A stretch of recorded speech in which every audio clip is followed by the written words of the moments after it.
Holy, alright, first of all, I got 2 fire videos for you coming. Let me just hit it right now as a statement. I expected to not be recording this video. Honestly, if you ask me what the topic of this video is, you probably clicked on this video and I probably got a title acting like I know what I'm doing. I don't know what I'm doing. I'm going to be completely honest. We're going to come up with a random topic and discussion right now. That's how much of a goat I am. Alright, now give me a few hours and we'll figure this out. But on the real, on the for real, on the serious for real, little Uzi Vert banger. Let us discuss. Hold on, it'll come to me in a second. Okay, I got it. How do I do it? Honestly, it's a skill. Let's discuss course, and let's discuss the most popular course. And with this discussion, first of all, I just realized something. I don't got any music. Let me fix that real quick. I got y'all. Calm down. I know y'all love my voice, but I know you probably would prefer some music as well. There we go. Okay, so popular course, and there's a lot of cores I definitely can consider and throw in here, but let's talk about cores that actually are working and are consistent right now. And so cores I want to discuss, first thing that of course comes straight to my mind is Kartana and Bulu in the grassy terrain core. And I want to throw in the popular mon that's generally speaking with this core in Magnezone. Now, I mean, of course, when you got a 3-mon core, that really does limit what you can do. But that certainly has not limited the effectiveness of this core. And we've seen, I guess, like I would say 2 legit teams with this core variations, and this core is pretty scary. It's never underwhelming. It's honestly a pain to face and kind of just, I'm not gonna say sickening, but tiring to face. If I'm being completely honest, and it's honestly the most popular core I would say right now being used, and the most relevant and the most consistent core. And you have to respect this core when it's all said and done. And I mean, honestly, when I think of cores right now, I definitely do think of this core straight off the bat, what it is accomplishing. Also, what I want to add to this video is also cores that have kind of like dipped and died in usage, I guess, per se.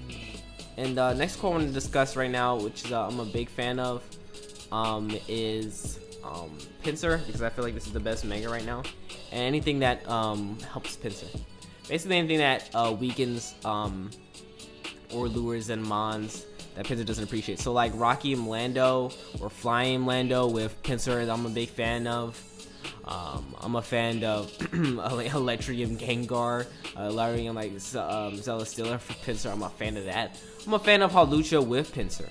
I'm a big of like Bird Spam. Like I'm a big fan of Pinsir and certain cores and certain mons that just go well with it. And I mean, honestly, it's a great standalone mon, but yeah, that's certainly the thing I'm a fan of. Basically, Pinsir with mons that help it. So I'm just gonna list some mons. Just weakening. Bird Spam, ban mostly, I would say. I mean, mons that just don't really do.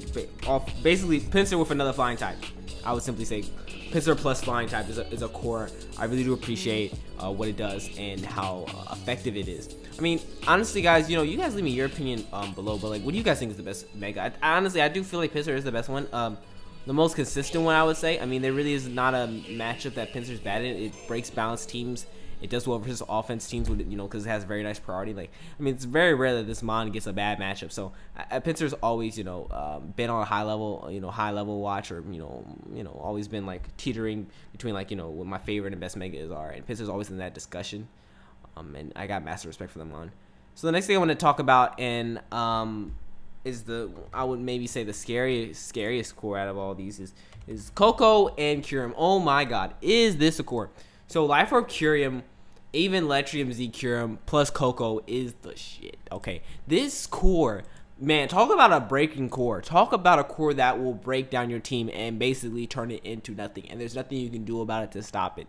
Kyurem B barely has any switch-ins as it is, and when you add the fact that Electric Train just boosts its fusion bolts with its already massive attack, it is very scary and very unfortunate that you have to face it.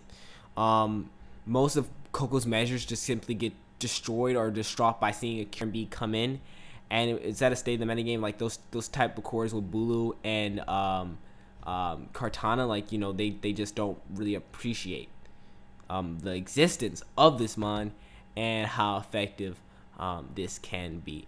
This core can be as a whole. I mean, come on, like, I mean, you really think about it. There really aren't. You can't think of you can't think of a legit mod that's anti this core. Good luck. I mean, Coco, you have to think about the. Not only do you have to think about the versatility of Kieran B, but you gotta think about the versatility of Coco. This Coco could be Z Wild Charge, blow away a Chansey. This core could be, I mean, this Coco could be Specs, blow away your Lando T with him, bro. Coco could be Volt Switch going crate. It could be physical break. I mean, I wouldn't recommend it, but hey, you gotta think about that with Coco. Coco is an extremely scary mon right now.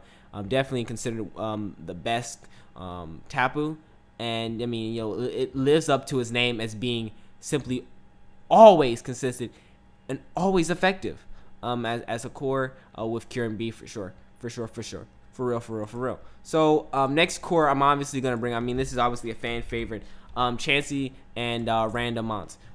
No, but on the real, next core I definitely want to bring up is Lele and Zam, and not gonna bring it up because of a positive. I'm actually gonna bring up a negative. I do think this core was very effective at the start, but as the tier has progressed, its effectiveness has really been decreased, and it hasn't been putting the work that it I guess, you know, you expected to, especially with the massive attacks that you're expecting from Alakazam with the addition of Lele.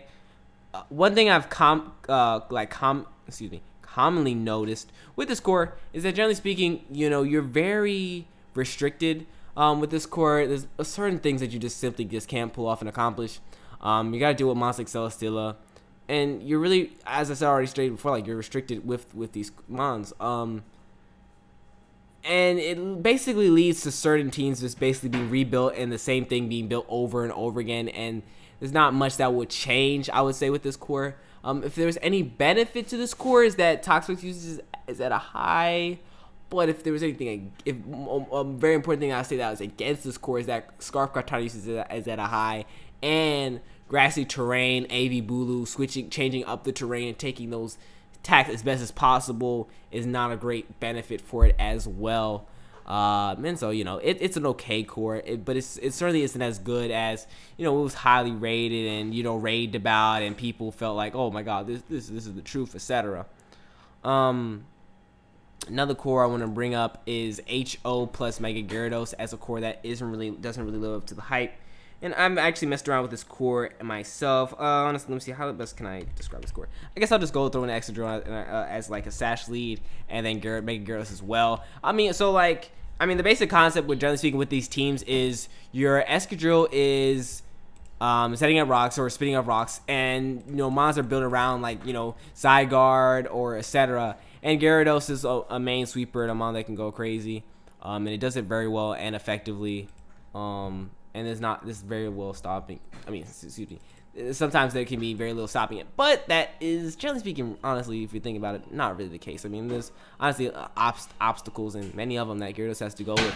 And one of the obstacles it honestly just straight up faces is figuring out what moves will run, because it has only, because of course it has to run DD, so it has 3 slots left, and honestly that can be very troublesome figuring out, because it honestly feels like it needs 4 moves to be a complete Mega when it's all said and done. So yeah, I mean, that's Gyarados for you with HO, and, you know, it's pretty okay. It's pretty okay. And then, you know, nothing is see, a core that's popular, and, well, I'm not gonna say popular, but a core that saw some decent usage at the, like, near the end. I kind of wanted to throw everyone in there, but it was like Sableye, Ferrothorn, and Celesteela. These 3. The reason this core kind of decreased in usage, I would mainly say, is because zone usage peaked, and along with the fact, like, I mean, people just start prepping for this core a lot more. But I mean, this doesn't change the fact that this was an annoying, it was annoying. I mean, you have Sableye knocking off all the mons that, I mean, generally speaking, with measures to these mons, like, you know, Heatran and name one. And then the rest of the time, Ferrothorn and Celesteela are a combination just leeching the crap out of your mon. It's brutal. It's very brutal to face. Ferrothorn can get up past as well. Celesteela can just be a pain. While having that very nice ground immunity, it was an unfortunate thing that you had to face. And you know, last core I would say I want to bring up is Toxapex and Grassy Terrain. And this core is funny because this core kind of stood the test of time. I mean, it's always been around. It's never been like, I guess, bad. And it's never been like, I guess, amazingly good. Actually, I would say it was amazingly good like last year, like around this time. It was amazingly good. But no, I mean, it's pretty okay. And you know, that's what it's been. It's just been pretty okay. Like it's a simple concept and it does what it's supposed to do. That Toxic's not died, or earthquake, earth power, whatever earth move you want to use. It's just taking it a bit simpler. But yeah, guys, this is completely out the blue video. I hope you guys enjoyed. It was actually, I feel like, you know, a pretty decent video and, you know, fun to make, honestly. Those other 2 videos that I talked about in the beginning will definitely be up. I have a timetable, of course not, because YouTube screwed me over and I did not expect to be in this situation. But yeah, it's your boy NJNP. I really hope you guys enjoyed this video. I'm out. Peace.